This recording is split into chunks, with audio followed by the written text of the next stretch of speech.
my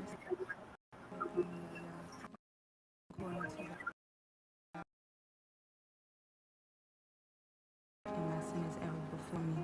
Against thee only have I sinned and done this evil in thy sight, that thou mightest be justified when thou speakest, and clear when thou We should judgest. be dead, yeah. All of the stuff that we did, wondering how you forgive. Swimming in all of these sins, have kids. We ain't really know why we should leave. We told the total opposite. Through the album and we can see. You for waking us up at the end. They ain't love, I don't know what it is. It is. I was dwelling in our sin. They gon' watch how we gon' repent. Coming back to the old covenant. Never know when he coming again. When he coming to spin.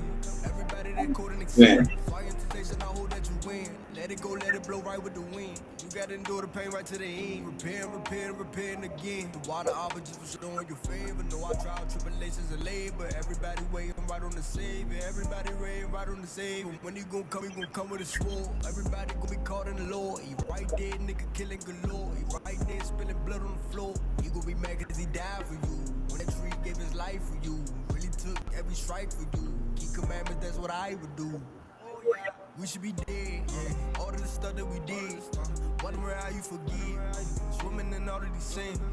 Have mercy on your kids. We ain't really know why we should leave. We was told the total opposite. The water out banana, we can see it. Thank you for waking us up at the end. If they ain't love, I don't know what it is. Could've kept us dwelling in our sin. They gon' march you out, we could repent. Coming back to the old covenant. Never know when he coming again. When he coming to spin. Everybody that caught in sin.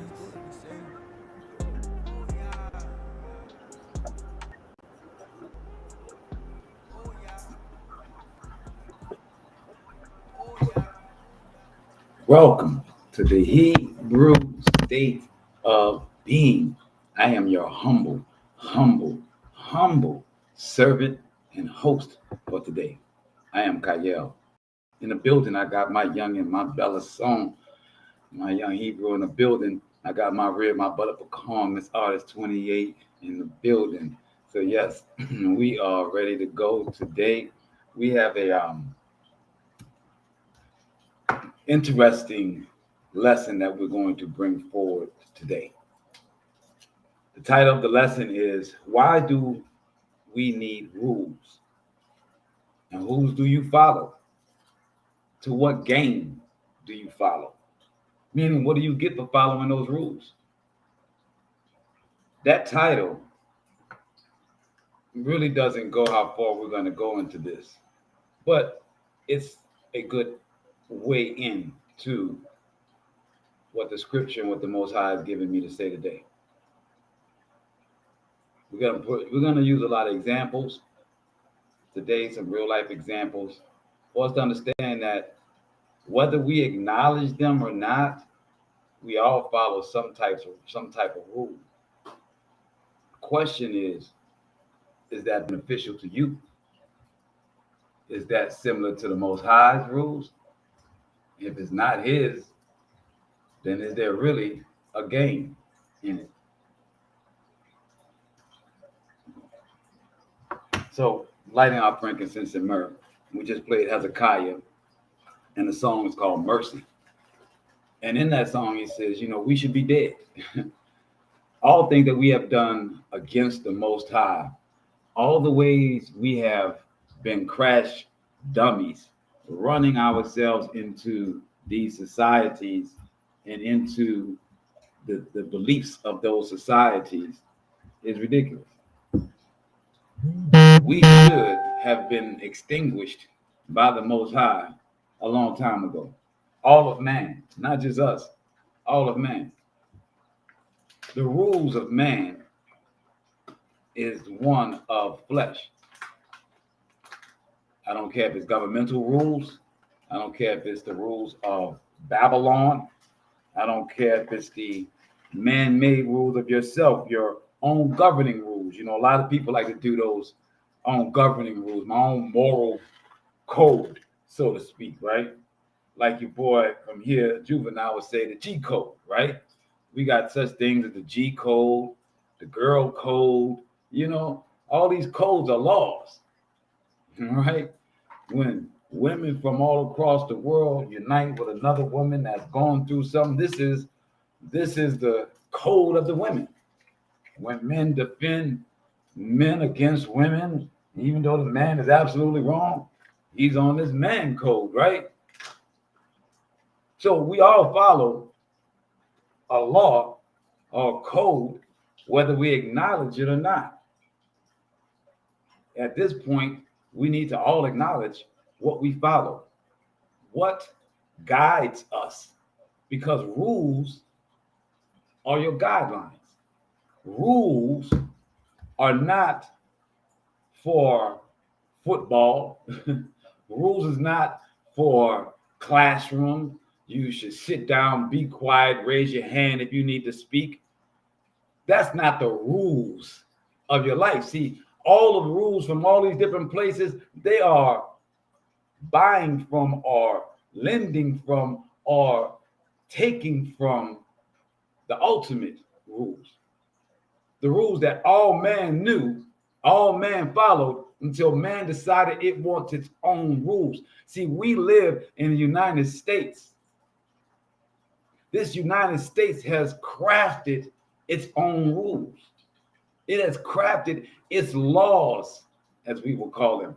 I see Israel is in the building. I see my cousin Michael's in the building. This nation and every governing body has these rules. Some of them are for your good, some of them for your bad. But here in the United States, we can clearly say that all the rules have been not for our good.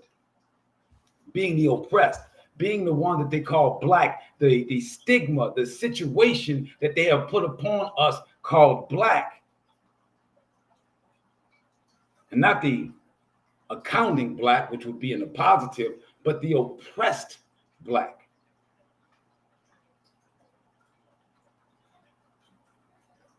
Our rules of this nation have been constructed to keep a certain group low. When that group fought and got something called the civil rights, which should have been from the beginning, it took the other side, wives, the women of them, to take from that righteous act of our people asking for civility, to be treated equally as a man. The women of those people that were oppressing us, that made those rules, they used our fight, our plight, in order to get themselves civility, to be raised up and to be seen as an equal to their man. And then we had the new wave of the homosexuality, and their whole organization went directly back to those same civil rights that our people fought to get rid of the situation or the stigma of black, so that we could come into the positive, be called equal, and be able to conduct business, live, create quality of life for our children. These were the rules that we had to fight. These are the rules that we had to ask for them to not administer upon us, and to add this understanding of civility, the same as the reason that they had us in slavery when we came out, and they gave you the birtherism in order to make us citizens. I want you to understand how important rules are. I want you to understand that even from that level of governmental and nation, we can take it all the way down to us in the streets that say we don't want to follow those rules. So now we create the rules of the street, the rules of the hood, the playground rules, the women's, this is what we gonna do, unwritten rule, men. And this is what we're going to do, unwritten rules that make them badges of honor. Badges of honor. To fight for others and to take up arms for others, regardless of the situation and the scenario. I want you to understand these codes that go down in the neighborhood, that go down in the women's rights and the men's organizations, these rules that men in those organizations all create to make themselves on top or get some type of reciprocity. And they defend each other, whether right or wrong. You know, like they call the code blue. Police officers back each other regardless right or wrong because they're in a death-defying situation and they could lose their life. So sometimes they got to do things. So we got to have this code.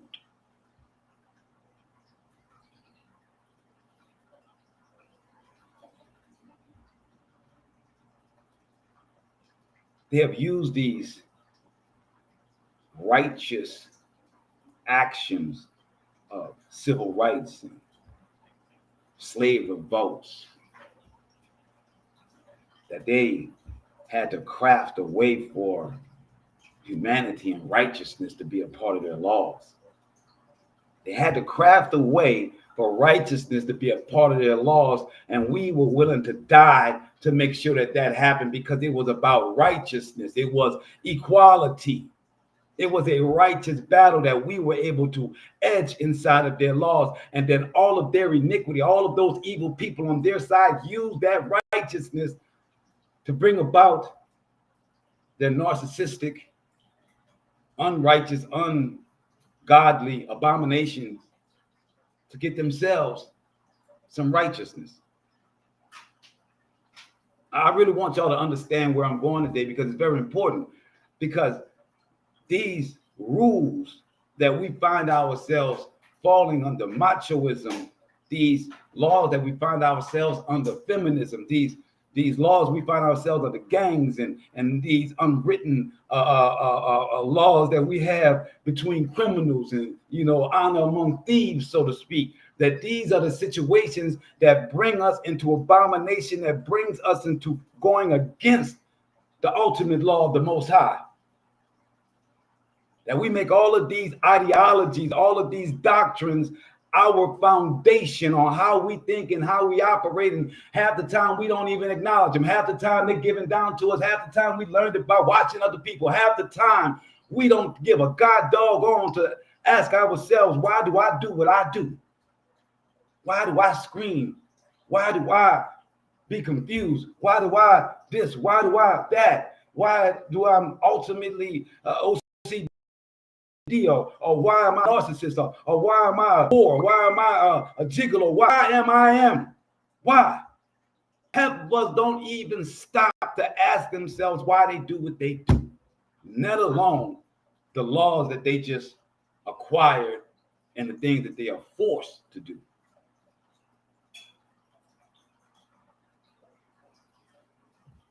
Example, I come with you today.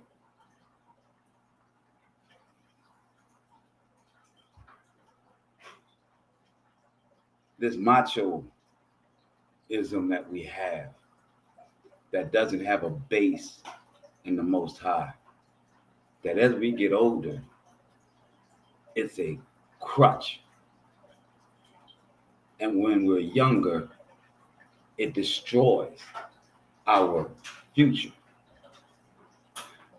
The machoism of how strong, only the strong survive, you know, mano a mano.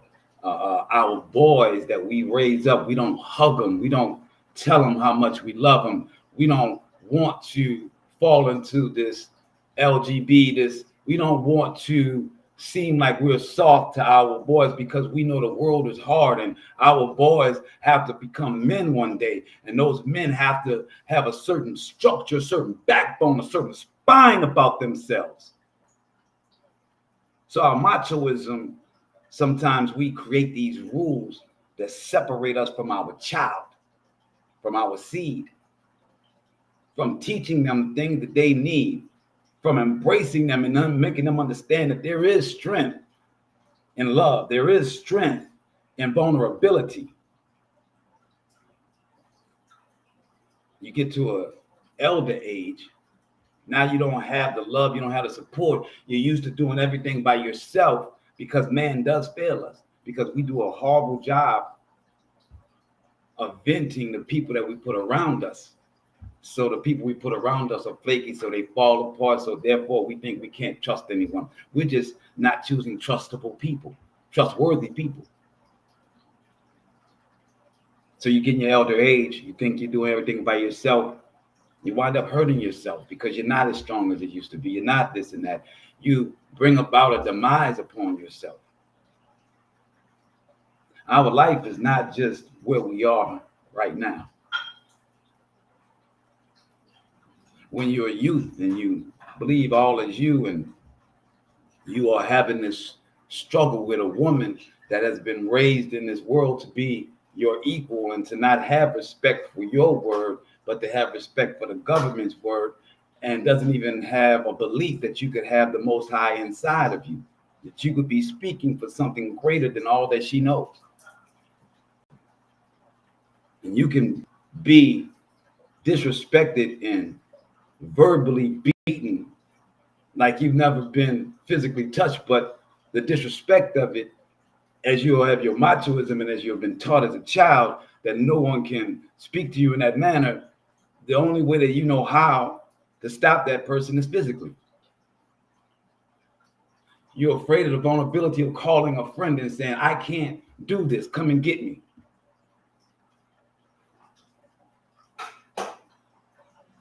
Men have the stigma of, if we run from a woman, then we're weak. See, that's the lie. That's the how do I say the word? That's the circle of the catch-22. See, she's playing herself as equal, but when you retaliate to her like an equal, you are supposed to know that she's not an equal.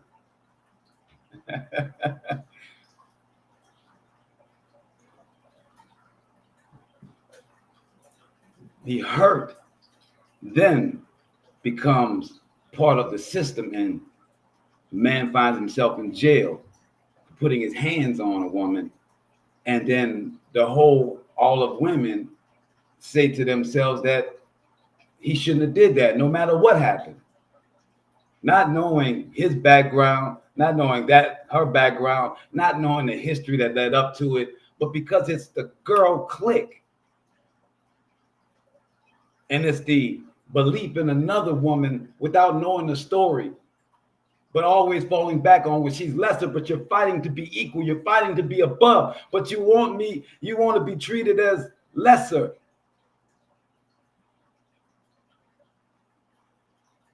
Traditionally, society don't allow you to do that, but now in the LGBT, they're allowing you to be multiple things at once, 3 or 4, 5 things at once.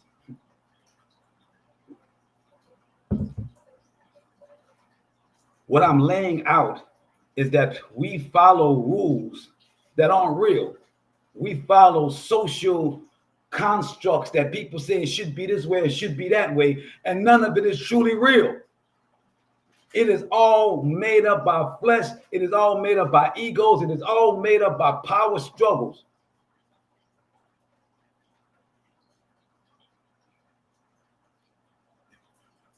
Let's blow our shofar so I can get into the scripture. I'm going to stand to the east. We're going to pray while we stand to the east, and the shofar is blasting that no matter what scripture I've put together here, no matter what words we have put together for you guys, that these scriptures answer the question that you've been having with yourself and with the Most High, and that the Most High has brought you here today to get those answers, regardless of what we have put together. And when you do accept that and these words resonate with you, we pray that the Most High levels you up right then in that moment, right then and there in that moment, whether it be right now, next week, 3 months from now, or a year. We pray that the Most High shows you that he appreciates you allowing his words to resonate upon you, and that you see he is real in your life every day, all day. So let's stand to the east. Let the professionals blow their shofar.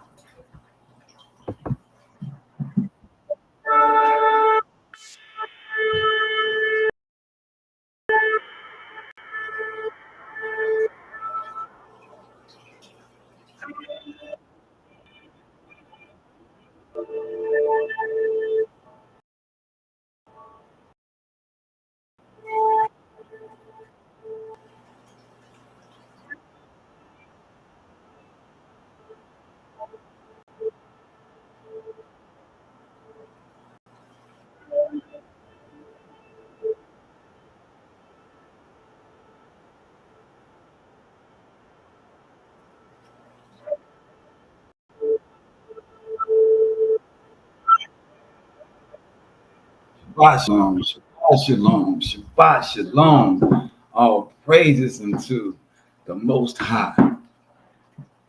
I don't know if you guys know that when this nation was created, we were created to be the bully for the crown.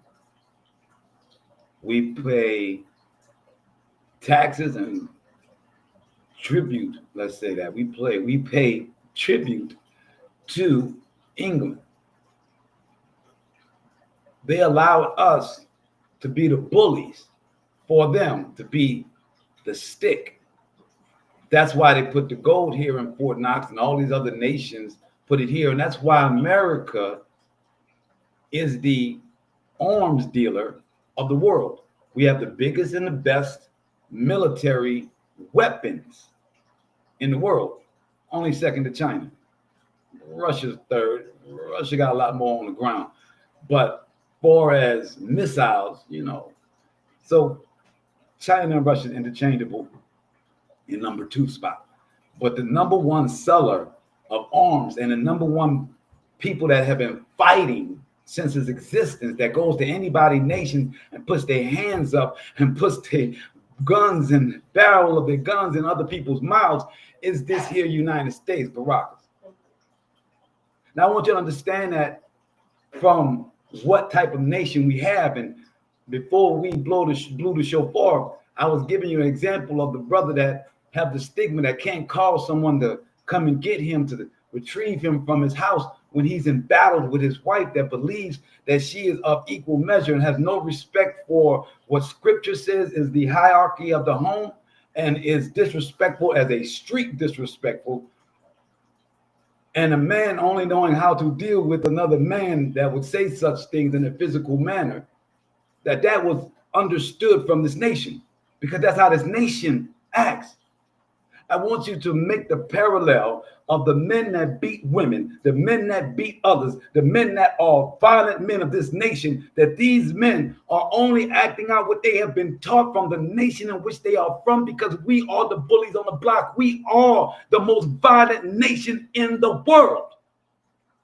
I really want that to get through your mind. I want people to stop having double sides of things, thinking that you can be hella violent over here and act like a church mouse over here, that you can be sweet as a kitten, but you're over here the Grim Reaper. Understand, this is a society in which we're in.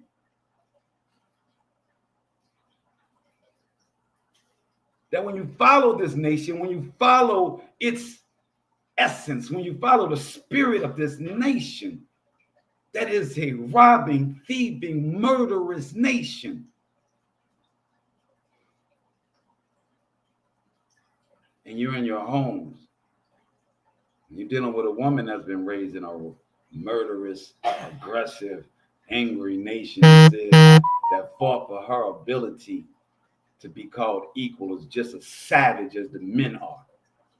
Yeah, that's what the equal rights of a woman to be the same as a man, that you're just as savage as we are.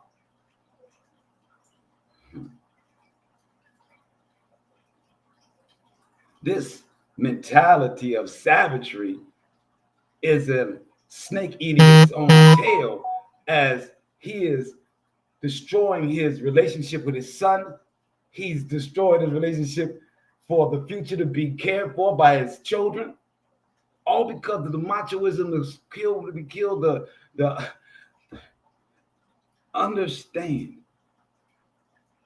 When there is no righteousness in the land, and you can see it from the government, from the king, you best believe it goes all the way down to the pauper. And when you're in that nation of inequality and unrighteousness, everybody starts to create their own boundaries, which become their own rules, which keep them going back in the trap of the world in which they're in. If we do not stop following the laws of our own and the laws of this world and the gossip and what the people say you should do,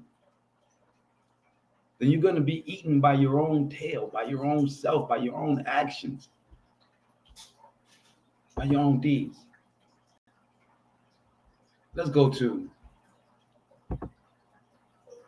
Amos chapter 5.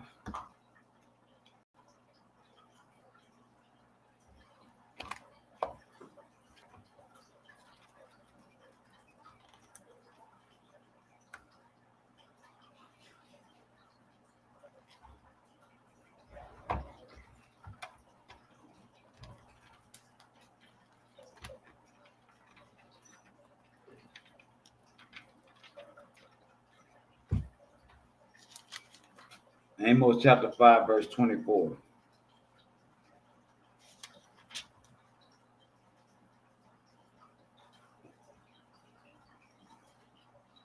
But let justice well up like water, righteousness like an unfailing stream. That is what we must do in this end times.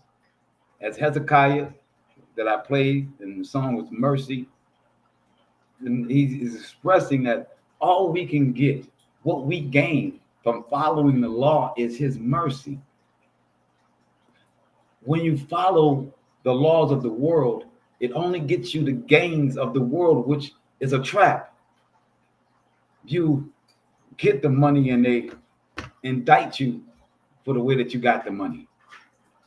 You get the money in a righteous way and try and save your people. They put COINTELPRO upon you and they call you a subversive to the United States, that you're an activist that's bringing about war within their own nation.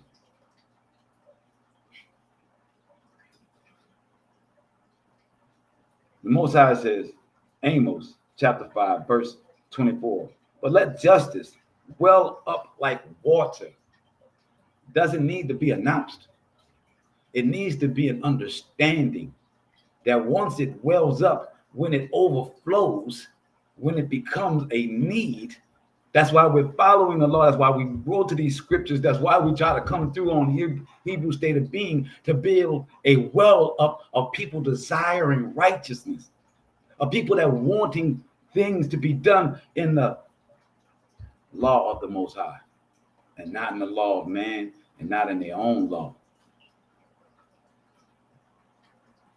It says, righteousness like an unfailing stream. Did you offer sacrifice and oblation to me those 40 years in the wilderness, O Yasharallah? They had no kingdom, so they did not. And the Most High still took care of them.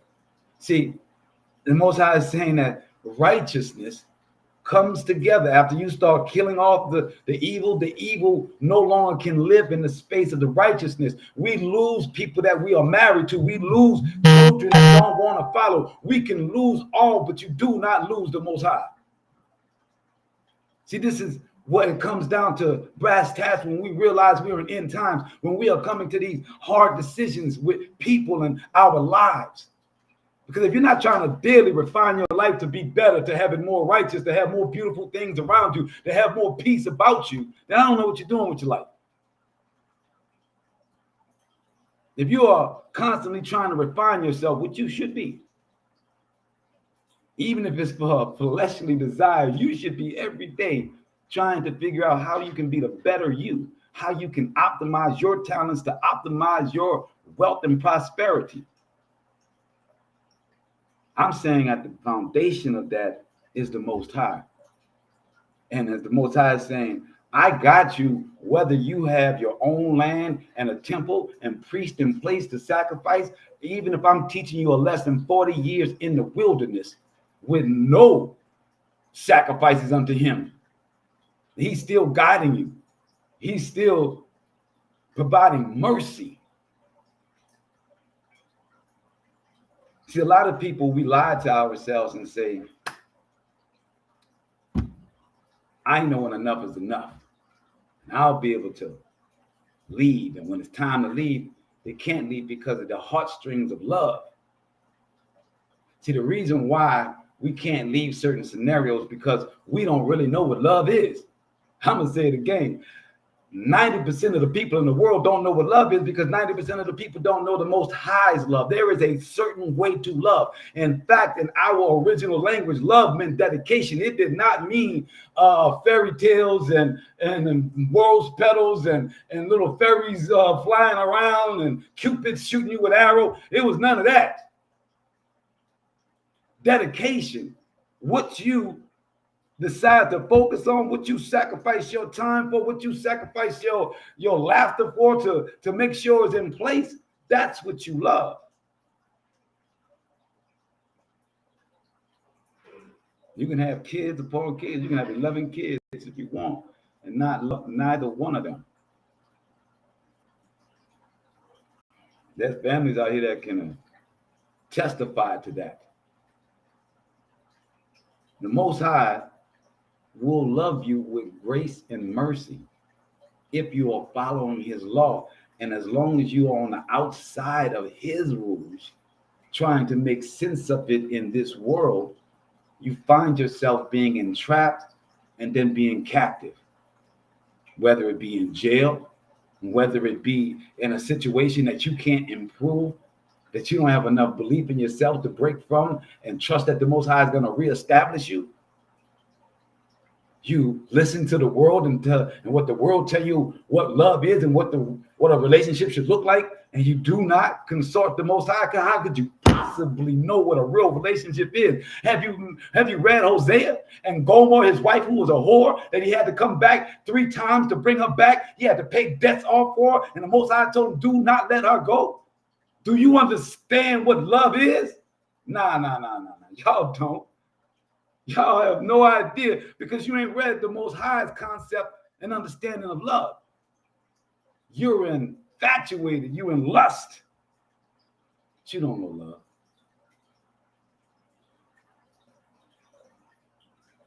Let's go to Leviticus 19:2.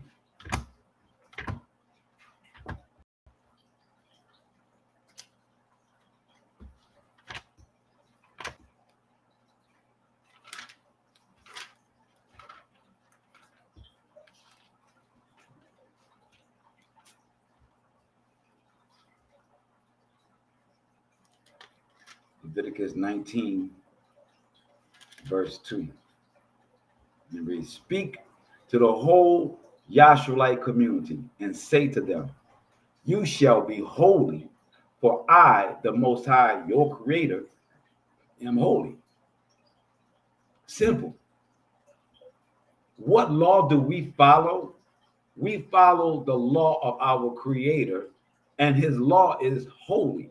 Holy is righteousness. No, holy isn't somebody that's in a white robe that got a hat on and decided he not going to have sex with women, but maybe little boys. I mean, now I'm not saying that, but you know that they are being sued for having sex with little boys. But I'm just saying that no, holy isn't someone that calls himself a pope. Holy isn't someone that calls himself a cardinal. Holy isn't anyone that calls himself anything. Holy is the one that follows the righteousness of the Most High. Period. The Most High says, speak to the whole Yahshua community and say to them, you shall be holy, for I, the Most High, Shaddai, am holy. So that means that you can only get the prosperity and the gifts and what you want to call blessings is if you're righteous. Not if you are a slave to this man or a slave to that woman. No. All you have to do is be righteous and you get the barakas, you get the grace and mercy of your Creator, because that's all he sees. That's all he can give grace and mercy to. That's why you find people on their knees after they've done all their evil, after they said all their words, after they've done all their muscling around, drop themselves and call themselves asking for forgiveness to be seen righteous. Asking for forgiveness to be cleansed and seen as righteous. Amazing, huh? Mm-hmm.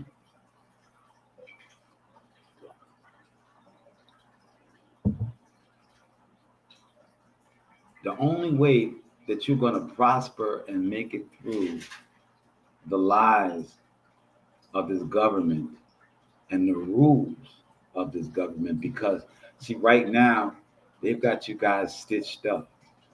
I don't think you know how stitched up you are. You see Elon, but you don't see everybody behind Elon. You don't see the people that's behind Trump. And I ain't talking about MAGA people. I ain't talking about the little people trying to call on racism and all that. No, no. I'm talking oligarchs. I'm talking about the multi-billionaires. I'm talking about the ones that put these evil system in place to keep us at each other's neck, to keep us separated from other people according to classism or racism or whatever it be, to make us actually think just because one man has more than another man, that man is greater than the other man. That's an absolute lie. Character is what we judge a man by. I don't know if you know. You can be Andrew Tate. I don't consider him a man by any form of fashion. Andrew Tate got a whole lot of money. Andrew Tate dipping from country to country. He telling men to be men. Or Elon Musk. What about him? Or him? Yeah, they're not men. They're not men. Just because they have money don't make them a man. And Elon got 11 children. Still a man, ain't a man. Because it's about character. If you are being run by people that want to destroy families so that they can get a tighter grip upon them, you want to ride with people that want to ensure in the future, in the new economic world, the new digital framework that's going to be over all of that, that you want to make sure that your people are the ones receiving the most money. So therefore, you are willing to destroy a nation, families, neighborhoods, all aspects of it, just so that you can make sure that you have your noose upon the public's neck. That's not men.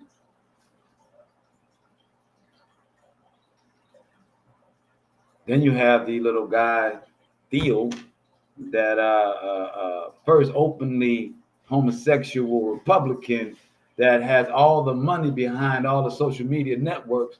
So, you know, every platform that we come on, he's got a bit of money on it. He's a part owner of it. Very, very, very rich. Very, very rich. To promote the stupidity in which we pass along on these social networks and to social engineer us through these social platforms to give you and bombard you with propaganda to make you think a certain way, to make you believe that the rest of the world think in a certain way when they're probably not, to make you believe that the certain things that are happening are plausible. You get what I'm saying? You ain't got to believe it. You ain't got to like it. You just got to believe it's possible. And then they do it.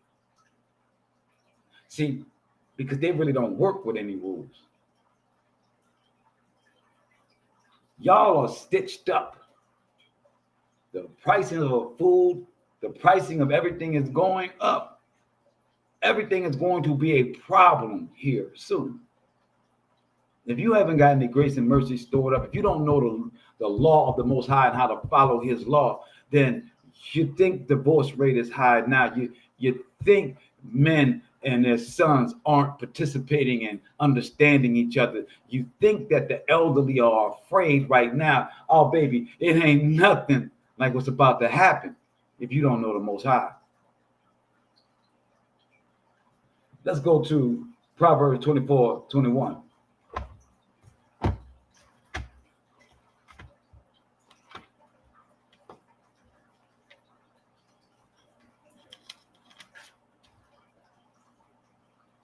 Proverbs chapter 24, verse 21. Fear the Most High, my son, and the king, and do not mix with dissenters.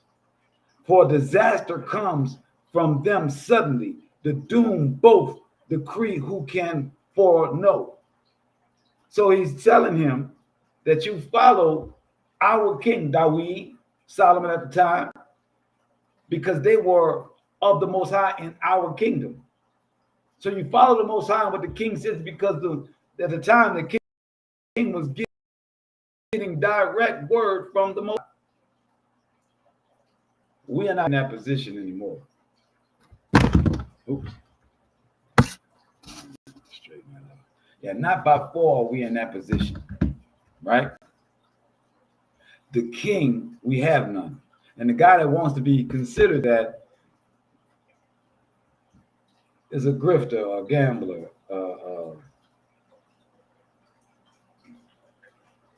has no love for woman, just like Thizzle, right?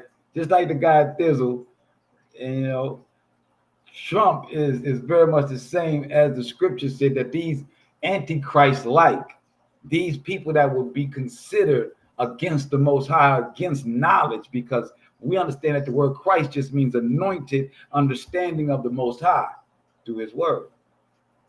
So these two guys, as in Daniel and description of the Antichrist, they would have no affection for women. But they would, you know, like that other thing, men.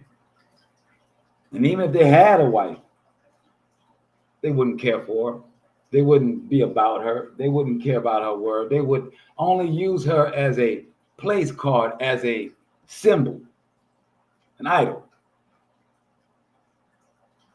These are the characteristics that is written in our scripture about what an antichrist would look like. While you got certain doctrines got you looking for one, when they got you looking for this big thing to happen, when there are several antichrists around and they are instituting their system, and people don't realize that that system is affecting their psyche in the way that they act on a normal everyday basis.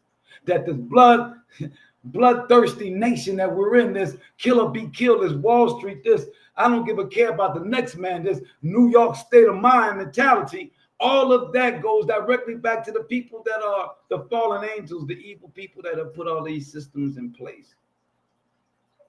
And as much as you say you hate them, or I hate the white man, you feed into his system and his ideology, and you try to be like him in the same breath. It's called Stockholm Syndrome. The only thing you got is this law of the Most High if you are truly trying to break. It says, follows, my child, the Most High, and do not mix with dissenters, for disaster comes from them suddenly. The dissenters that hate the Most High, that you decide to leave the Most High for, is going to be the same ones that's going to kill you. That's going to bring about this mischief and this, as it says here, doom. Yeah. And he says, the doom both decree, who can know? It's going to be sitting as a surprise, like, I never saw that coming. How did they use and twist my words to be this? You know, many of y'all has been in corporate meetings. You know how that goes. You know how you can just say something in corporate land, and next thing you know, you're in a meeting with everybody, right? And it's like, whoa. I didn't mean none of what y'all taking this to be. And then all of a sudden, they were afraid of you. They're yeah, they just tell you straight up, pack a bag. They don't even do the week after that, just looking at you, everybody. Yeah. You heard what he told Jim? I thought Jim was really scared. Jim thought he was going to hurt him. Really? This is what they do. When you go against the Most High and you want to rock with their world, they turn on you. They bite you. The Moors, I hate to keep saying it, but the Moors. This was the same scenario when the Islamic thought that because they had been infiltrated by the Domé Jews and the Christians, and that they thought that they had to side with the Christians. They thought they could rock with them and get rid of us. That's what happened in Portugal. That's what happened in Ireland. That's what happened in Iberian Peninsula. That's what happened in Al-Andalus, present-day Spain. Islam did a deal with Christians to do us out. And then the Christians came back and bit Islam and ended their kingdom. Because the scripture said, if you do right by my people, you survive and strive. And I believe the Moors had 1,000-year, damn near 1,000-year reign, right up until they decided to do us dirty. And then they've been getting done dirty ever since as well. I'm just saying, I'm just calling it out like it is. Please, if you got something to say that is opposite of that, show me. Through all of my study, it's very simple. That is exactly how it happened. Check the timelines. And why there's a M-U-U-R and as opposed to the Islamic M-O-O-R. Find out where you got the M-U-U-R, who that was, what definition, what etymology, who were they talking about when they called them Moor that. And then all of a sudden that got done away with. Just like 1300s, the massacres of the Hebrews, the black ones, us, not the black ones, the melanated ones, the original ones. If I do say so myself, the original. Let's go to Exodus.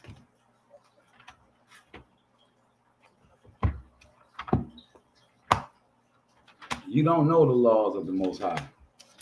We're going to read them. You don't understand why the Most High says what he says. We're going to get it. Passover is April 12th. Get yourself ready. I want to thank my wife for getting a date for me last night. So Passover is April 12th.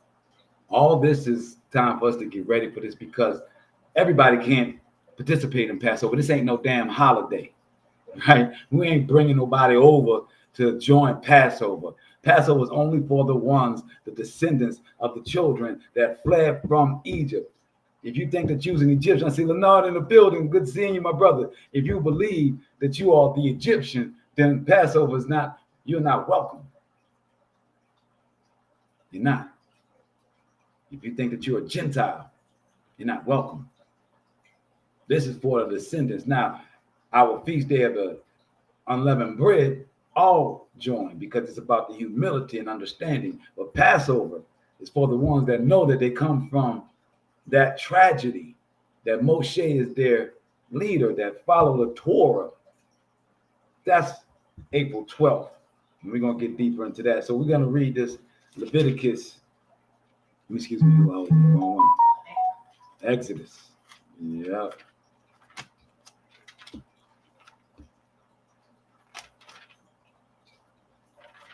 Because we got brothers that are in jail. We got brothers that are dead because they didn't understand the law of the Most High and they perished.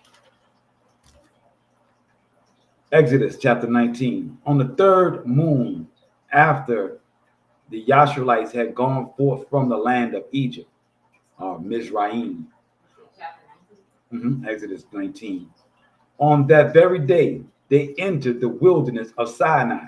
Now, I read to you earlier when we were in Leviticus, when it spoke about Proverbs, when we spoke about them being in the wilderness and the Most High still took care of them, right?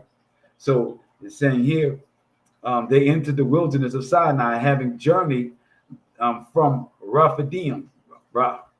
Rephidim. Now, we know Rephidim is the Rephaim, right? The Rephaim, right? Which is half demon, half human, right?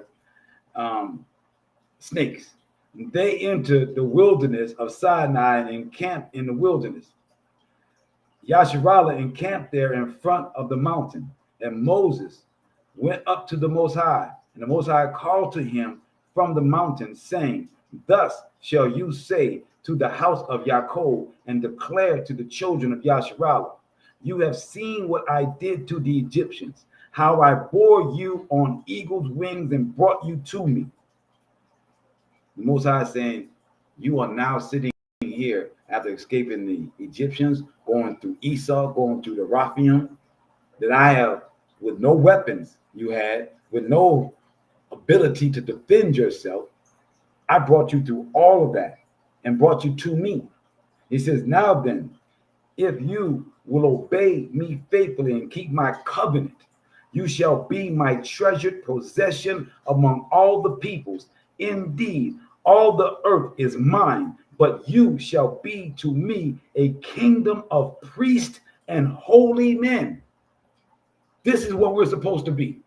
We're not supposed to be the greatest artists in the world unless we're doing it in his holy name, unless we're bringing joy and we're edifying the Most High. He says, you are not supposed to be a ball player. You're not supposed to be any of these things, but priest and a holy nation. And what does a holy nation mean? Everybody can't be a priest, right? What is a holy nation?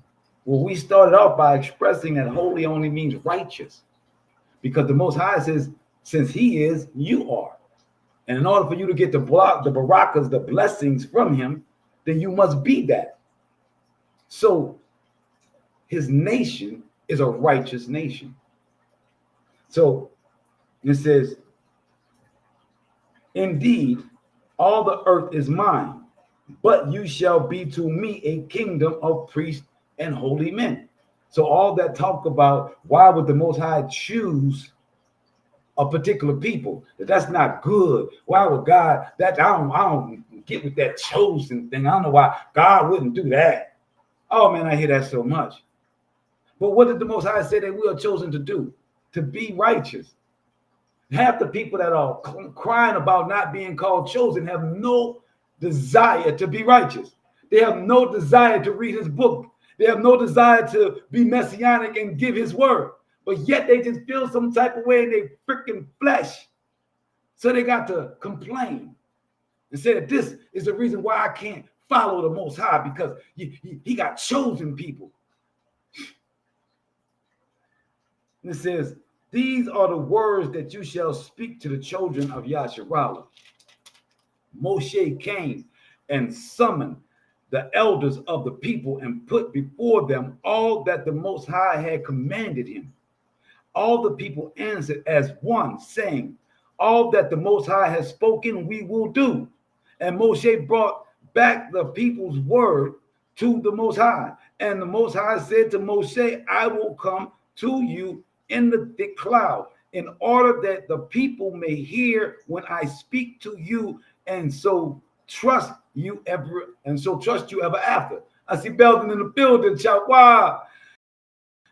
Look, too many times we allow what people tell us about this book. Times we allow somebody else to give us their psychology of what they read.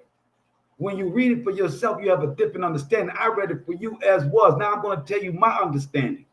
The Most High said, I'm going into a covenant. And Moshe, as I'm speaking to you, because you are following me, as I'm speaking to you in your purity, you tell the rest of the people that's not pure, that ain't trying to follow me, that have been following the ways of Egypt while they were in their captivity. You tell them that if they are willing to go into this agreement, this covenant, that means everybody got to say yes. Everybody got a choice not to do it. They never tell you that. They never tell you that the Christian and Catholic church and all these other religions have turned the freedom of choice into something that's evil. Into saying, well, if the Most High really loved us, then we would all be doing this. So you would have no freedom of choice. You wouldn't choose to be an artist. You would have to be an artist. You couldn't choose to be a leader in the community. You have to be a leader in the community. You couldn't just live a life. It's sick the way they twist these things. The Most High gave everyone the opportunity before Moshe to decide whether if you wanted to rock with the Most High, you could go back to Egypt. You can go back to the Raphaim. You can go back to Esau. So they chose, because the Most High is that benevolent to not strike them down right where they stand if they said, no, I don't want to rock. So Moshe comes back to the Most High, says yes. So now the Most High said, so that these people understand, because I know they like to naysay. I know my people like to not believe a man when a man is saying he's speaking from the Most High. He says, I'm very clear that the women ain't going to believe their husband there. They're going to believe you that you talk to me. They're not going to believe that these laws that I'm going to give you is from me. He says, so I'm going to talk so that everybody can hear, Moshe. See, the Most High wouldn't even talk to them unless they agreed to the agreement. I want y'all to understand that too. The Most High got no desire to speak to you if you ain't trying to know his law and his word. He had no desire to speak to the congregation, though he saved them. I'm going to say it again. He had no desire to talk to the congregation, even though he saved them, if they were not ready to go into a covenant. When they agreed to that, then the Most High said, I'll now speak to you. We should understand that in our daily life and how we rock and how we go on about things and expecting the Most High just to hop out the bush and save us from every little thing. And we ain't walk. We're not rocking with him and asking him for his grace and mercy. We're not walking that walk. We talking it, but ain't walking it. It says, then Moshe reported the people's word to the Most High, and the Most High said unto Moshe, go to the people and warn them to stay pure. Oh, so not only going to go come talk to them, but there's a way we have to be in order to hear. Hold on. He says, I will come to you in a thick cloud in order that the people may hear when I speak with you. So trust you ever after. Then Moshe reported the people's words to the Most High, and the Most High said to Moshe, go to the people and warn them to stay pure today and tomorrow. Let them wash their clothes. Let them be ready for the third day. Ooh, won't that sound funny? Like somebody stole that third day? It sounds like somebody in New Doctrine stole a rising and third day and being heard from the Most High on the third day. Don't think this is a coincidence, people. And it says, let them, Yeah, they playing games. Thank you, Logan. They playing games. Let them be ready for the third day. And on the third day, the Most High will come down in the sight of all the people on Mount Sinai. You shall set bonds for the people around about, saying, beware of going up to the mountain or touching the border of it. Whoever touches the mountain shall be put to death. No hand shall touch him, but he shall be either stoned or shot. Hold up there, guns. He said shot. We're talking back in the time of the Most High and the mountain. What they shooting with? It says he will either be stoned or shot, beast or man. He shall not live. When the ram's horn sounds a long blast, they may go up to the mountain. So the Most High set boundaries because the mountain is holy, one. Secondly, the mountain was going to be on fire. Thirdly, have these people just get themselves pure. Understand that. And though they may have done it for 2 days, that heart may not properly be circumcised. So them coming to the Most High and touching something that is holy and righteous, evil dies. Get it? Evil cannot be around righteousness. It cannot. It's oil and water. They do not mix. Verse 14. Moshe came down from the mountain to the people and warned the people to stay pure and that they wash their clothes. And he said to the people, be ready for the third day and do not go near a woman.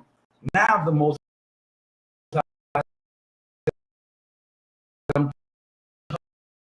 true purity.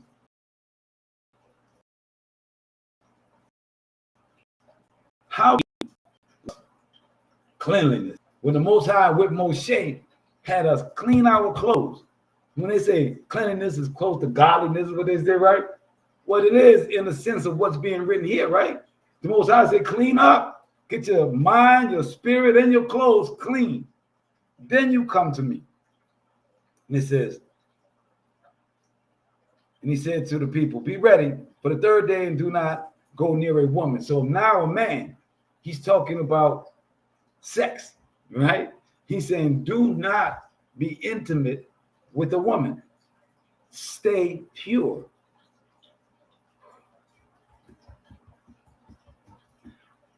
We all understand that the Most High gave us this gift of procreation to bring about his children so that we can be fruitful and multiply. And we know that the Most High has given us much carte blanche with that. He says whatever man and woman does in their bedroom is between them. It's when we took that part of in the bedroom and took it out of marriage and then created industries for it, right? Where it went left. You dig what I'm saying? And that's why it's such a thing that can be impure, because the thoughts in there, even though it's given to us by the Most High, and it helps us bring about the life forms of pure, innocent life forms, that we can get a little wild in our thoughts. So the Most High said, I am trying to keep your thoughts pure. It's not about the actual switching of the fluids. It's the thoughts, it's the lustful thoughts that we have within that process for that process to be successful, right? So that's why the Most High says, do not touch a woman, because I need you guys, or go near her, because I need you guys to stay focused on being pure, on the words, on the covenant, on the fact that you're about to walk up to this mountain that's full of fire. And this mountain, and when I come, there is no ifs, ands, there's no pleading, there's no confessional. If you're not righteous when you come before me, you die. Verse 16 of Exodus chapter 19. On the third day, a morning dawned. There was thunder and lightning and a dense cloud upon the mountain, and a very loud blast of the horn. And all the people who were in the camp trembled. Moshe led the people out of the camp toward the Most High, and they took their places at the foot of the mountain. Now Mount Sinai was all in smoke, for the Most High had come down upon it in fire. The smoke rose like a smoke of a kiln, and the whole mountain trembled violently. The blare of the horns grew louder and louder. As Moshe spoke, the Most High answered him in thunder. The Most High came down upon Mount Sinai on top of the mountain, and the Most High called Moshe to the top of the mountain, and Moshe went up. Now, men, especially I that used to watch Ancient Aliens all the time, would tell you that's a spaceship. The rockets of a spaceship come down on the mountain, all of the fire, and it's shaking the mountain. That would be old school. That would be old school, right.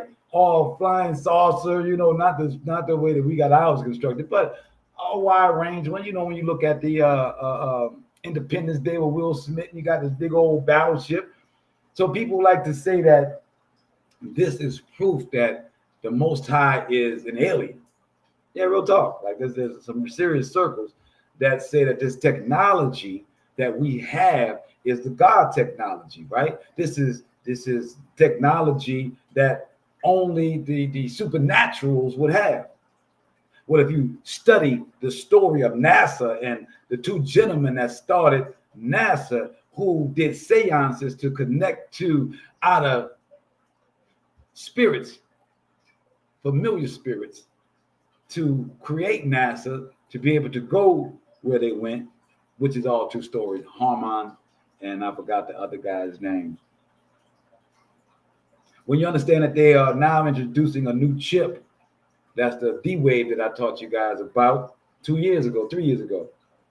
Now IBM has a new chip that they are calling the gold chip, and it is using that quantum computing technology in it. This is technology that they are tapping into other dimensions, as they say, or realms, as they would like, and they are getting answers from things that they are not sure it is, but it is intelligent. This is true. This is facts. You can YouTube this new chip right now, the golden chip on YouTube. It just rolled it out. I'm telling you that this technology, this supernatural technology that we're all walking into, is something that is of the fallen angels. And they got no rules to it, because it's aimed to suck your essence, to duplicate you. Dead ass serious. The Most High has given us a law to live by. Yeah, willow chip. Google's willow. Yes. Yes. The gold chip and the Google's willow chip. Thank you, Israel. These are real things, guys. I am not making this up. You are living in a day and age where they're having technology that they tell you is coming from them tapping into other entities that are intelligent, but they don't know what those intelligent entities are or exactly where they come from, just that they're past the veil in which we live in. When I'm telling you that there's rules that we need to live by, when the title of the lesson is, why do we need rules? And who rules do you follow? And to what gain do you get? To gain the world and lose your soul is a very old saying that they have.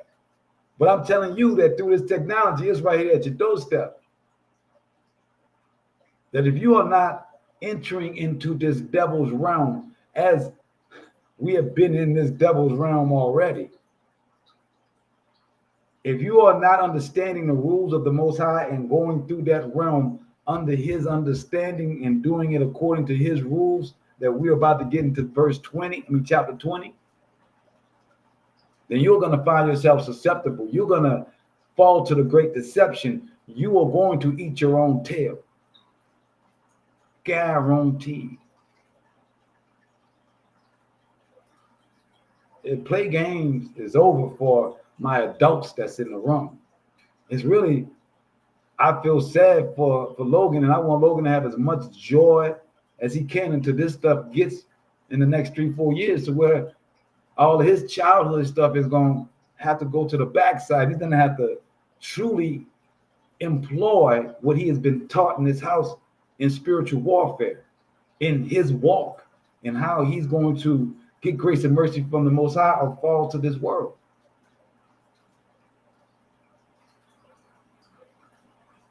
The Most High came to us and shook a mountain and on fire, and these angels that fell that the Most High created, either they have tried to duplicate the Most High and create these fire-breathing beasts, which the Most High has seraphim.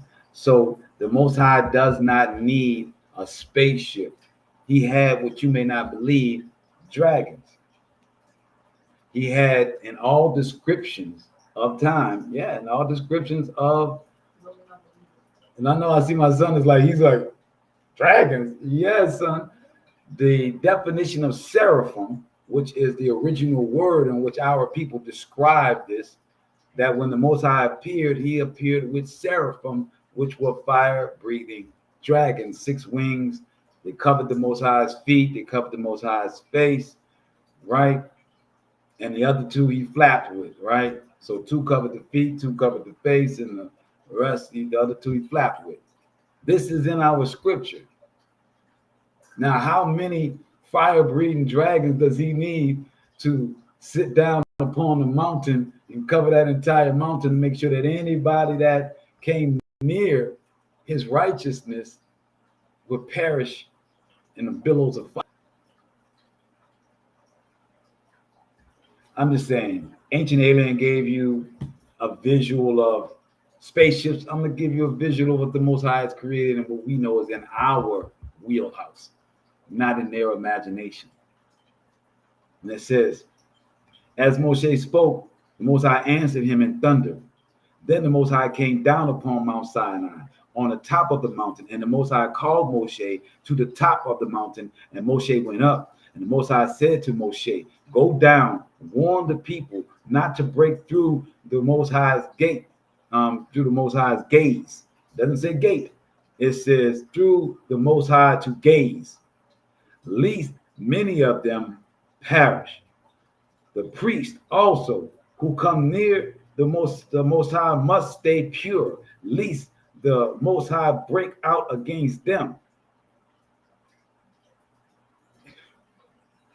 I'm really trying to force down the concept of the purity in which we need in our mind and the way that we act. Because the Most High says, even though you may be my priest, if you cannot keep your heart pure, if you cannot be about righteousness, and that's all that is, If you cannot have unrighteous thoughts around me, then you're going to die, because this thing is automatic. The Most High kills evil automatically. It's not a thing where the Most High is making a decision. He's saying, look, you warn them, because coming around me, there is no second thought. This is automatic. I'm giving you all these rules. I'm running you up and down the doggone mountain, Moshe, to make sure that everybody understands, because there is no second chances. He says, but Moshe said to the Most High, the people cannot come up to Mount Sinai, for you warned us, saying, set bounds about the mountain and sanctify it. So the Most High said to him, we'll go down and come back together with Aaron, but let not the priest or the people break through to come up to the Most High, lest he break out against them. And the Moshe went down to the people and spoke to them. So Moshe said, look, we already told them. We already put boundaries down there. Moshe said, all right, fine. But then bring Aaron back up and tell them again. Make sure they're clear, because there's going to be some fricassee tonight, baby. So you're going to be some birds on the grill, period. Now we go into his law. Chapter 20, Exodus, on his Sabbath. The Most High spoke all these words, saying, I, the Most High, am Shaddai, who brought you out of the land of Mizraim, of Egypt, the house of bondage. The house of bondage, which is we are right now. Slavery is known as the house of bondage. As just stating that in this land of Egypt, you were in bondage, you were enslaved. You shall have no other gods besides me. 1. You shall not make for yourself a sculptured image or any likeness of what is in the heavens above or on the earth below. 2. Or in the waters under the earth. You shall not bow down to them or serve them, for I am the Most High and am impassioned creator, visiting the guilt of the parents upon the children, a third, and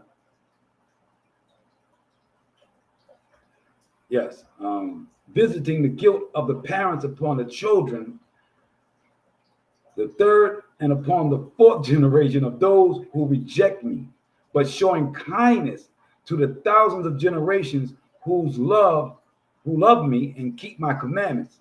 You shall not bear false witness. 3, you shall not bear false witness by the name of the Most High, for the Most High will not clear one who swears falsely by his name. So what are the first 3 commandments? You have no other God but him. 1, you have no graven images. 2, which we already do in this nation, right? We got Jesus and we got the Jesus piece already, baby. Next, it says, don't bear false witness on the Most High's name. Don't use his name in vain, right? Don't swear falsely. Verse 8, remember the Sabbath, our 4th commandment.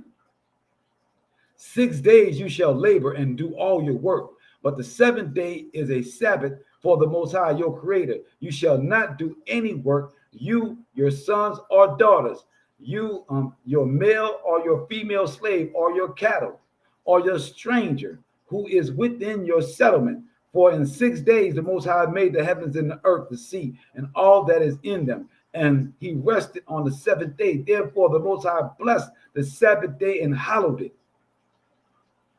Now, you would think if this son of the Most High being Jesus, right, his flesh, you would think as the Most High is so detailed on chapter 19, and now we're in 20, and we're in the 4th commandment, and nowhere is he mentioning this Jesus, the Roman Catholic Empire, a pope. He mentioning none of that. So no matter what captivity you in, no matter what nation you call yourself, black, white, orange, purple, or blue, this is what you are to do.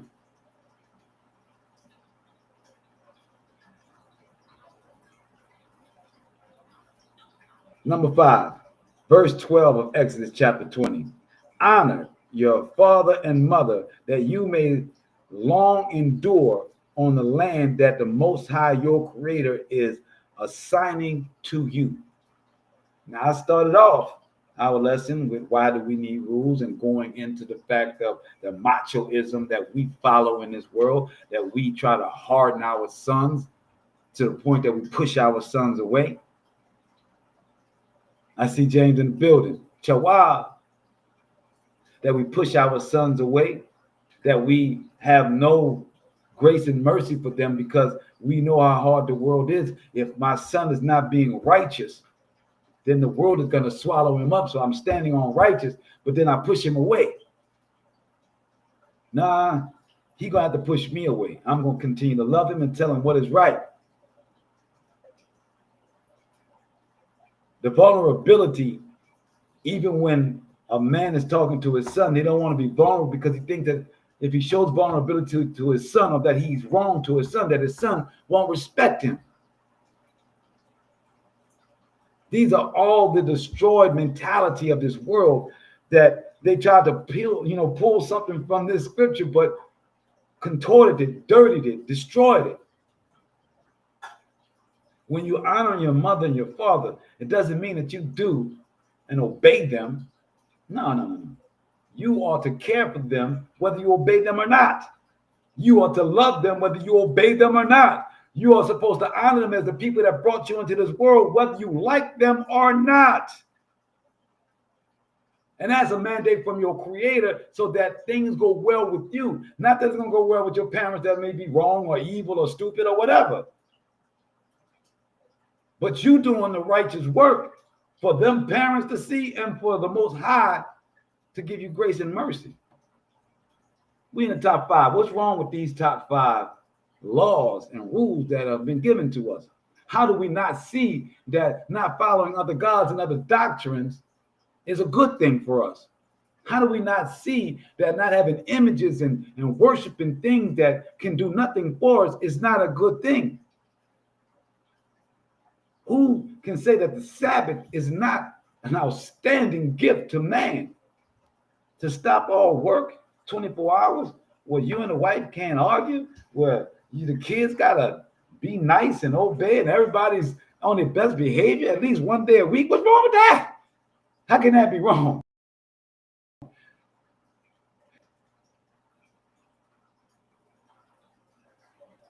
Six, you shall not murder. 7, you shall not commit adultery. 8, you shall not steal.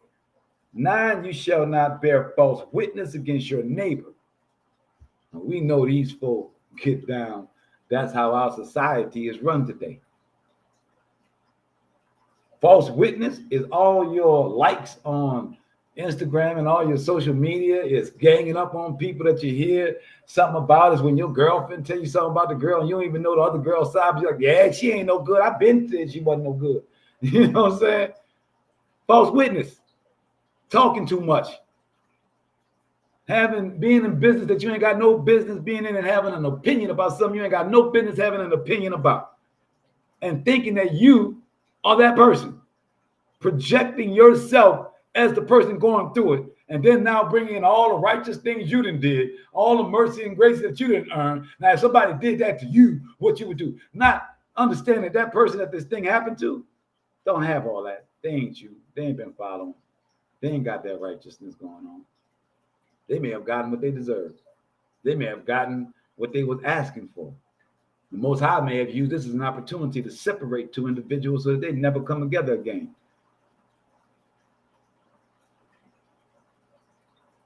But we're not consulting the Most High. We don't know what right is. We don't know what true love is. We start creating things for ourselves. We start stealing.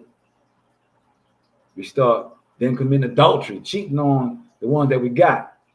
We're upset, but we got too much money involved. We got this mammon. We got too much house and all of this, and I don't want to start all over again, and yada, yada, yada.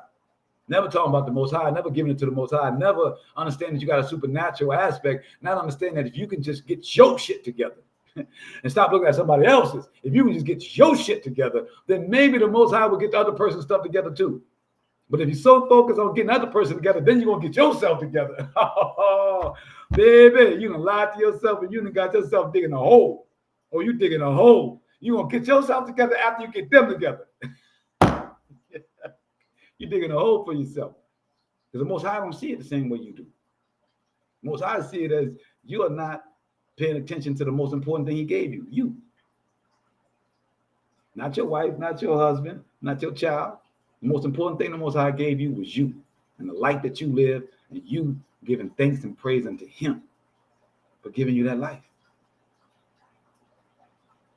Shall not murder. People kill people without ending their lives these days. People set people back. People have people locked up. People murder people in a lot of different ways. Just because they don't take the knife and slice their throat, just because they don't stab them in the back or shoot them or run them over, doesn't mean that their actions and their desires aren't for the demise of that individual. I'm talking about loved ones. I ain't talking about the government. I ain't talking about the white man. I'm talking about the intimate loved ones, the ones that you spent time with, you ate with, you broke bread with, you sacrificed for. That's the ones that kill you. That's the ones that set you back. That's the ones with the non-understanding that the Most High was telling you that you're supposed to leave. You're supposed to back away. See, you have to understand that men leaving is something that needs to be a trend. See, they have given us the stigma that men don't handle their business, meaning that they don't stay with the woman. That's not handling your business, people. The child is the business, the woman ain't. Men have to understand that if they are with a person that can make them reach out and do physical things, that they're in an unsafe environment. No matter how strong you are, no matter how much you can do, that man is in an unsafe environment. He's not in that house with that woman, but he's in the house with that woman and the law enforcement of this nation. He's in the house not with just that woman, but the law enforcement of this nation and the girl clique of this world and the opinion of everyone. A man doesn't realize that because he's trying to be the image that this world has given him, to be savage, to be this. I can handle all things. I can never be soft. I can never cry. I can never cry out for help. So therefore, he puts himself in a position not knowing that he's up against the absolute world. And that the only saving grace he got is the Most High. And in that is the humility to run, to dust your feet off and run. Because a woman that is hurt, a woman that is scorned, a woman that believes that she has to get some back, some type of reciprocity, she needs some get back, her mouth can kill you. Her mouth and her persistency with those words can kill you. You don't believe it because you think it's just words until you snap, until they hit the right nerve with the right word, and then it's all over. The Most High has put these laws in place to supersede any laws of the land. The Most High says that if your wife can't follow these laws, then you ought to leave her. Now, since many of us don't institute these laws, don't know these laws, don't understand the process of the institutional installment of these laws, think they're nothing, they're light, they're soft. They're just a suggestion. Men that don't follow these laws, that don't fall to the demise of a woman, fall to the demise of their own mind, believing that they are greater than all, that they have skipped everything and done it without God, the Most High, until their body starts to break down, and that physicality is no longer there. And then their vulnerability is there for everyone to see. And if you haven't instilled any love and humility in the youth underneath you, they will show you none. That's from the Most High. That's not from the world. The world said get enough money so that you can pay people to do what you need them to do until you close your eyes. That's the only way you win. You can't trust no man. The reason that this exodus and these rules are needed is because this is how we need to live our life to ensure that for the longevity, as it said in the one in reference to honoring the fourth commandment, or the fifth commandment, honoring our mother and father, so that we live a good life. Our life is of peace and beauty. You shall not bear false witness against your neighbor. You shall not covet your neighbor's house. 10. You shall not covet your neighbor's wife, or his male or female slave, or his ox, or his ass, or anything that is your neighbor's. To want something that the Most High hasn't for you is a big problem that we have in this world. Everybody got, as my mama used to say, your eyes is bigger than your stomach. You want things that you really don't have the capacity to hold. Your stomach cannot eat all the food that you are asking for because you're hungry. That's why humility and the rules, following the Most High's rules, give us that humility for us to understand what's for us and what's not for us. So we're not out here, as TLC, written by Prince, would say, chasing waterfalls. Knowing what's for you can't be taken from you, but thinking that something is for you that's not for you, and then trying to get it and failing at it, and then telling everybody, that's not true. What's for me isn't for me. I wanted this and I didn't get it. That wasn't for you. You can't sing, all right? Let's just say it, all right? You can't sing. You can hold a note, but you can't sing. You're not going to be Whitney Houston. Not going to happen. I gave you the analogy of a swimmer and a runner. Same muscles needed, same training workout, but one is in water and one's out. Some people got the lungs to hold their breath long enough to get them to be that true type runner. Then swimmer, that they can hold their breath. And some got a type of lung that's good for being a ventilation, letting air come in and out, and they can run longer, faster. Everybody's different. You got to find where you are and what's for you. And when you humble yourself in the Most High starts giving it to you. Lets you know what your lane is. Lets you know where he's going to prosper you. That's why we follow these rules, because we gain not only salvation, we not only gain understanding, we gain our lane. When you follow in the Most High's laws, you find your lane to prosper in. You find your lane to be successful in. You find your lane for joy and intimacy and happiness. And though we are holy people, the Most High has given us these lustful thoughts that we have for our women and for our men.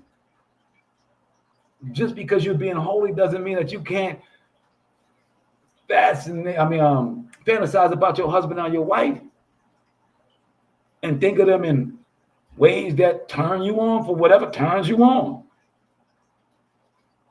But understanding humility and the law and the order and the structure that the Most High has, understanding how you deal with your family, understanding that the rules of this land have you stitched up, that the rules of this land is evil by evil people, have no good intent for you.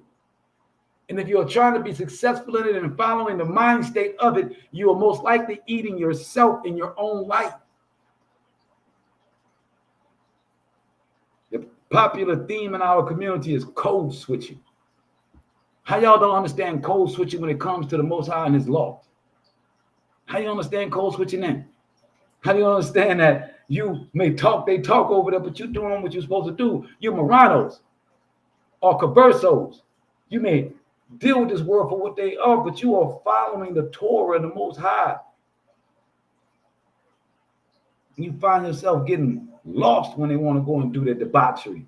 Somehow, some way, your directions can't get you to the bar they're going to. You know what I'm saying? Somehow you get lost. And, oh man, I just went. I know y'all was going to the strip club and I was headed with you. And there's all kind of ways, man.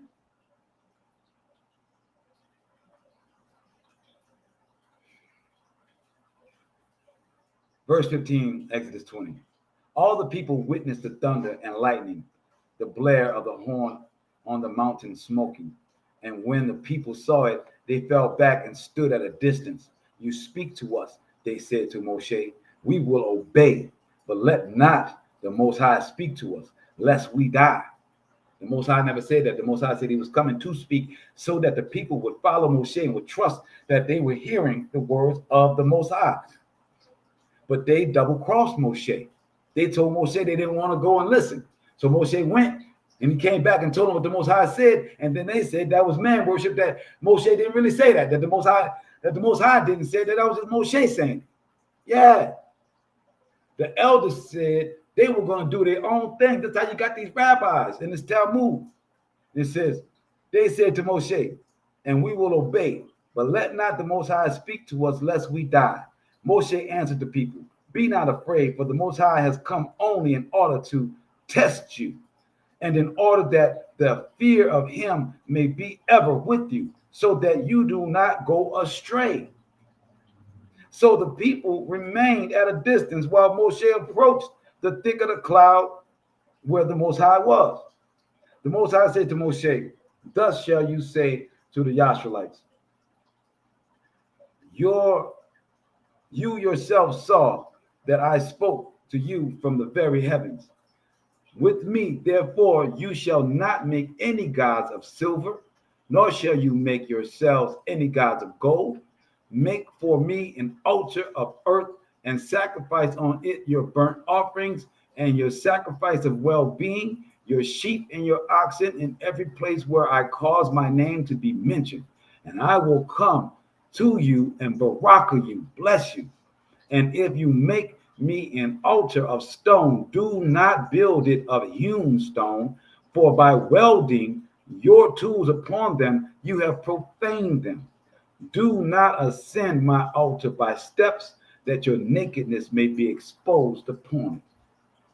The Most High is very detailed all the way down to the skirt. If he had a son that was going to come and do away with the law, if he had a son that he was going to say the blood is how you have salvation, he would have mentioned it. Let's go to Jeremiah 29. We almost out of here. Jeremiah 29. We only got 2 to go. So Jeremiah chapter 29, after hearing the law, we're going to verse 7. Jeremiah chapter 29, verse 7. And seek the welfare of the city to which I have exiled you, and pray to the Most High on its behalf. For in its prosperity you shall prosper. See, a lot of people like to play dumb. I got to say it in that manner. A lot of people like to play dumb. They act like being in captivity means that we have to be in absolute chattel slavery, where we have to be in a place where somebody comes in our bedroom and takes our wife from us, where we can only eat the scraps that the master has thrown to us. This is so stupid to believe that that is the only type of slavery or captivity that we can be in, and to judge every other slavery and captivity by those tenets also is absolutely asinine. So here in this Jeremiah 29, the Most High is saying, as I have exiled you, dispersed you, put you in another land of captivity, you still pray for that land, because as that land prospers, you prosper. Isn't that what he told everyone in the beginning? Whoever blesses Jacob gets blessed, and whoever does not bless Jacob gets cursed. That's the law. So the Most High says, look, even though you're going to be in this captivity, you can still live and survive and do well, because if that nation prospers and if that nation follows me, then, oh my goodness, you can prosper. Now, of course, the racists turned around and said that you're supposed to pray for your master because they were over this nation, but that's not what the scripture was saying. And so many of our brothers and sisters have strayed away from the Most High's law off of that new doctrine because they have twisted it and tainted it from what the Most High said, from what his intent was.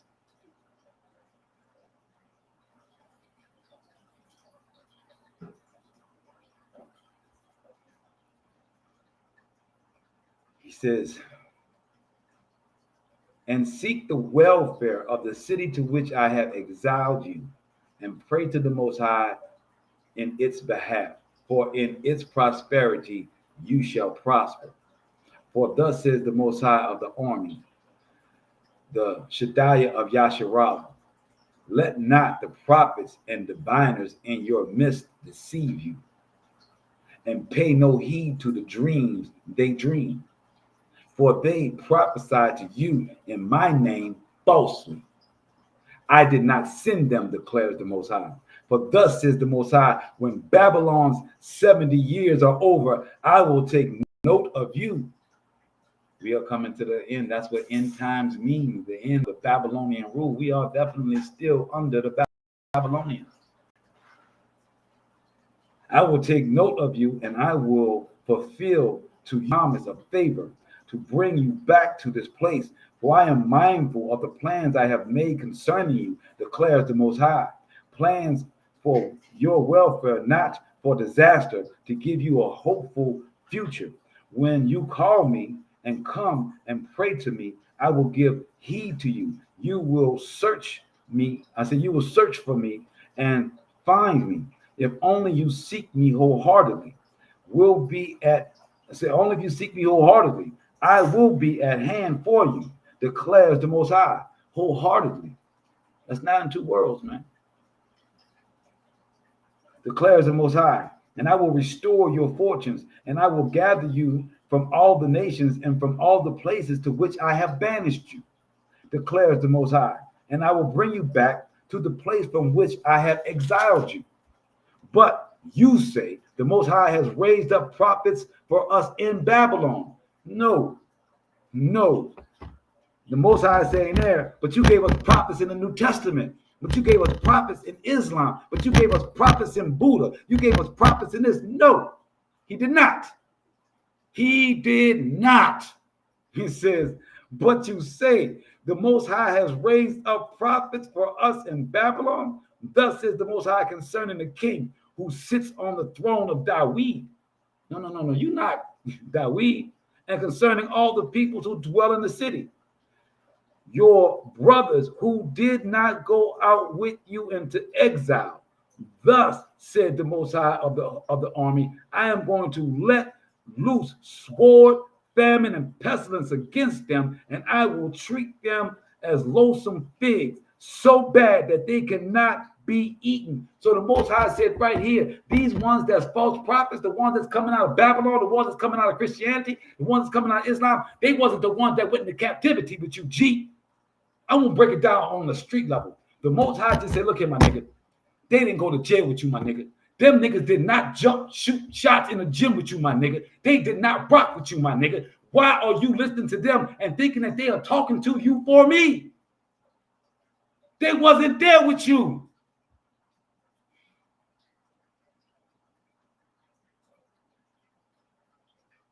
Verse 15, but you say, the Most High has raised up prophets for us in Babylon. Esau was not with you. He cast lots when you were being kicked out of Egypt. The Most High says he's going to destroy Edom because of that. The book of Obadiah clearly lays it out. How you going to rock with a doctrine that sat there and took lots on you? And then you asking me, the Most High, if I gave them prophets because they sound good, because they got all the shiny gold, because they seem like they're doing good. Verse 16, thus said the Most High concerning the king who sits on the throne of Dawid, and concerning all the people who dwell in the city, your brothers who did not go out with you into exile. Thus says the Most High of the army, I am going to let loose the sword, the famine, the pestilence against them, and I will treat them as loathsome figs, so bad they cannot be eaten. I will pursue them with the sword, with famine, and with pestilence, and I will make them a horror to all the kingdoms of the earth, a curse and an object of horror and hissing and scorn among all the nations to which I shall banish them, because they did not heed my words, declares the Most High, when I persistently sent them my real servants, prophets, and they did not heed or declare the Most High. So he said, these niggas came out here and started creating their own doctrine, and they didn't listen to the ones that I really sent. These wiggers.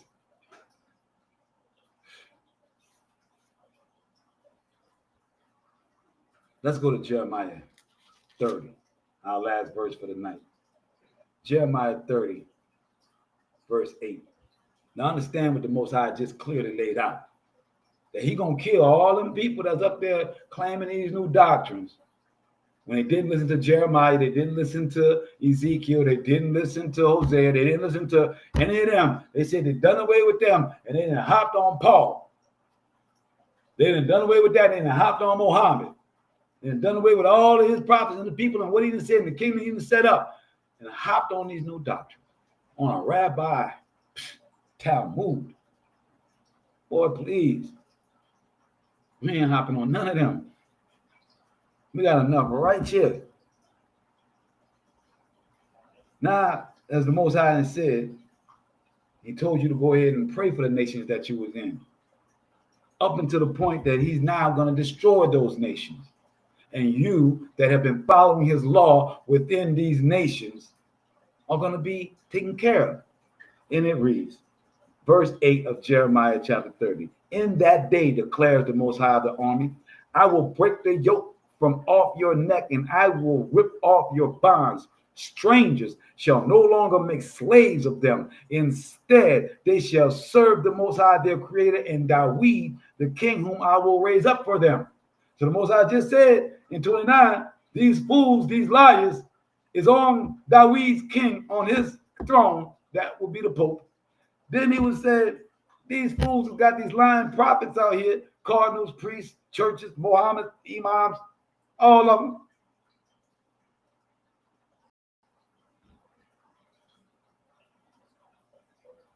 He said, they're on my throne and I'm going to raise up. He says, verse 10, but you have no fear, my servants of Jacob, declares the Most High. Be not dismayed. Oh, it's going down and everybody going to be tripping. Food going to be scarce. Money going to be sparse. It's going to be an issue. Who going to trust in the Most High? Who going to break out to anxiety attacks? Who going to break out their guns and their ski masks and go rob? Who going to be unrighteous and break the rules of the Most High and not allow the Most High to come and give him their reward? Who going to do it? Y'all going to do it just like Snoop back in 17 saying, which one of you jigaboos going to hop up and sing for Trump and then finds himself doing it in 2025? Same question I'm asking you right now. Which one of you, when it get tight, gonna forget about the Most High and go out there and get it how you live, or try and pressure somebody else to go and get it for you from your anxiety because now you're a woman, so you ain't going out there and click clack. You gonna tell your man he need to go and do something. Well, ain't you my equal in here? You go do something. You go rob him. Oh, it's gonna get there because the Most High gonna straighten out what's going crooked. He gonna straighten out them philosophies. Most High said, I'm gonna break all of this. It's coming. And y'all see it coming right now. I'm telling you, y'all have no idea how stitched up you are. How Elon and Thizzle are connected with these nations that's ready to break down the United States so that they can erect their one world order, but with them in power. See, you saw white against white with Democrat and Republican. You were seeing the European nations fighting amongst themselves. That's all you've been seeing. That's all you've been watching. Most High said I'm about to break all of that, but you have no fear. Be not dismayed, O Yasharallah. I will deliver you from far away, your folk from their land of captivity. And Yaakov, Jacob, shall again have claim, and quiet with none to trouble him. For I am the Most High, for I am the Most High, for I am with you to deliver you, declares Shaddai. I will make an end of all nations among which I have disposed or dispersed you, but I will not make an end of you. I will not leave you unpunished, but I will chastise you in measure. For this is the Most High, your injury is incurable. What injury is the Most High talking about? Your flesh that loves this world, your flesh that can't break from this world, your psychological mind that thinks that what you've been taught somehow is right, that you need to hold that and not fully dive into his law. So he says, I'm going to punish you by measure. How much of my law you can't get yourself to follow is how much punishment you're going to receive. And a lot of us receive it now. A lot of us find ourselves in cycles of hardship because we won't stop and look at what we're doing. We won't change our ways. We won't come back unto the Most High. So you're just constantly putting yourself in this cycle, being punished time and time again and doing it to yourself. Let's break them. Let's break these cycles. Let's understand that the only way you break the cycle is by following the rules of the Most High. Understand that the rules of this world is a lie, that the rules of this world is a facade. It's nothing but an idol, an image that has no truth to it, that is designed for your demise and your end. One way or the other, they use their justice system, they use psychology, they use the division within the family, from the child to the parent, to the parent to the child, from the wife to the husband to the wife. These are all tactics that you are socially engineered through. I'm teaching you how to think and how you should see things. Then you go out and hang yourself. I suggest you go back into the Most High, get his grace and mercy. All praises. We will see you guys on Monday for what is Hebrew. I do ask you guys to forgive me for not coming home this week, but yet again, our family members are in the hospital, so we are asking for your prayers. We do have a procedure coming up this week, so I do pray that you guys extend your prayers to the Most High Shaddai for recovery and speedy recovery and better than before is what we're praying for. So we ask this in the Most High Shaddai's name. So we'll see you guys on Monday. So what is the Hebrew?